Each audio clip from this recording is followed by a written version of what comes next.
How to fix fatal LUA error on BeamNG Drive. Now in this video, I'm going to be showing you couples of troubleshooting steps for you to bypass this kind of issue by playing BeamNG Drive. But first, let's figure out what is an LUA error on BeamNG.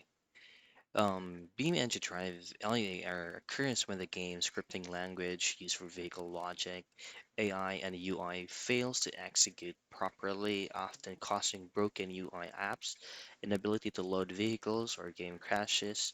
So these are usually caused by outdated or conflicting mods such as outdated ADAS driver assistance plugins or corrupted game files. Now, when it comes to corrupted game files, it's pretty much fixable.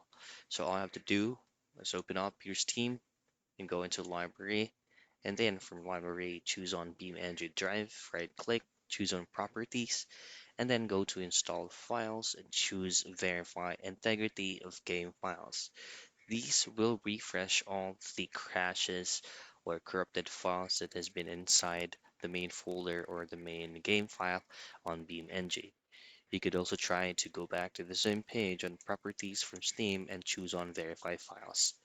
However, if you're using specific mods, then you just simply change the launch options and make sure mods are turned off and have it restarted. And that's basically it. That's how you fix fatal LUA error in BeamNG Drive.